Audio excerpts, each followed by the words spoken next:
মুফতি সৈয়দ মোহাম্মদ রেজাউল করিম মঞ্চে উপস্থিত হয়েছে। আলহামদুলিল্লাহ সমাবেশ সাথী বন্ধুগণ, মহাসমাবেশের পর্যায়ে বক্তব্য রাখছেন ইসলামী আন্দোলন বাংলাদেশের যুগ্ম মহাসচিব এবং ঢাকা মহানগর দক্ষিণের সংগ্রামী সভাপতি সংগ্রামী মৌলানা মোহাম্মদ ইমতিয়াজ আলম।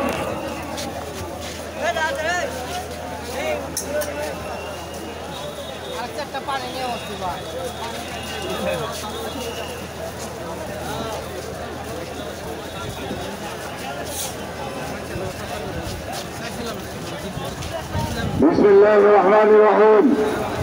নাহমাদুহু ওয়া নুসাল্লি আলা রাসূলিহিল কারীম। ইসলামী আন্দোলন বাংলাদেশ কর্তৃক আয়োজিত আজকে মহাসমাবেশের সভাপতি ইসলামী আন্দোলন বাংলাদেশের সংগ্রামী আমির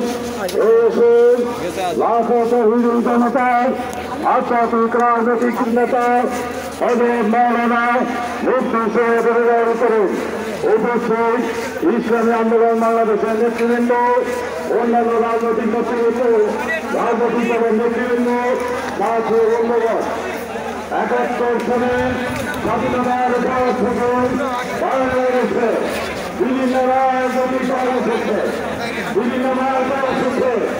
বিশ্বমান একটি সিস্টেমের নির্বাচন হচ্ছে, প্রশাসন একটি বিশ্বমান সিস্টেমের নির্বাচন হচ্ছে, প্রশাসন চলছে, পুলিশ বাহিনী পরিচালিত হচ্ছে, সীমান্ত পরিচালিত হচ্ছে, রক্ষণাবেক্ষণ হচ্ছে, হাসপাতালগুলো পরিচালিত হচ্ছে, খাদ্যদ্রব্য নিয়ন্ত্রণ হচ্ছে।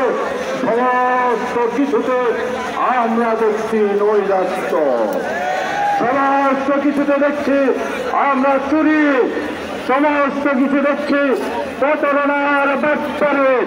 যারা ক্ষমতায় গিয়েছেন, ক্ষমতায় যাওয়ার জন্য যারা সহযোগিতা করেছেন, আমরা রাজনৈতিক যারা কায়েমি স্বার্থবাদ সন্ত্রাসীরা এই দেশ শাসন করেছেন, আমরা দেখেছি তাদের জাতীয়তাবাদ, ধর্মনিরপেক্ষতা, সমাজতন্ত্রের যেই মিশ্রণ, একটি সংবিধান বাংলাদেশের জনগণের মুক্তি দিতে পারে নাই। এই দেশের লাখো কোটি তৌহিদি জনতার বোধ বিশ্বাসের তারা মানব রক্ষা করতে পারে নাই, ক্ষুধার্তের মতন বসতে পারে নাই, চিকিৎসা ব্যবস্থা দিতে পারে নাই, পাঠ্যের হলগুলিতে সন্ত্রাসের কারখানায় পরিণত করেছে। বিশ্বদের আগুন আমানতকারী রক্ষা করতে পারে না। এই ৫৩ বছরের শাসন ব্যবস্থায় প্রমাণিত হয়েছে বিশ্বমান নির্বাচনী ব্যবস্থায় আমাদের দেশে সুস্থ নির্বাচন সম্ভব নয়। প্রশাসন পরিচালনায়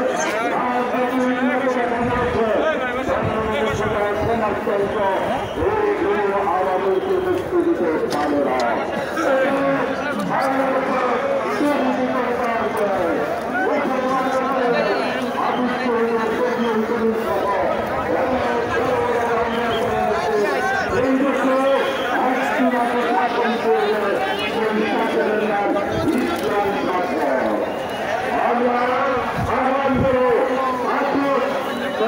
ইসলাম জনতা একত্র হয়ে আগামী দিনে চরমনান ইসলামের নেতৃত্বে একজন ইসলামী শক্তির উত্থান হয়। বন্ধুগণ, আমরা কি করবো? আজকের এই সমাবেশ থেকে গিয়ে তারা মহল্লার দাওয়াতি কাজ করে ইসলাম শাসন প্রতিষ্ঠার জন্য সকল মানুষকে সংঘবদ্ধ করে আগামী দিনে আত্মা বিজয়ের জন্য ইসলাম প্রতিষ্ঠার জন্য কাজ করবে। সবাইকে ধন্যবাদ। আসসালামু আলাইকুম ওয়া রাহমাতুল্লাহ।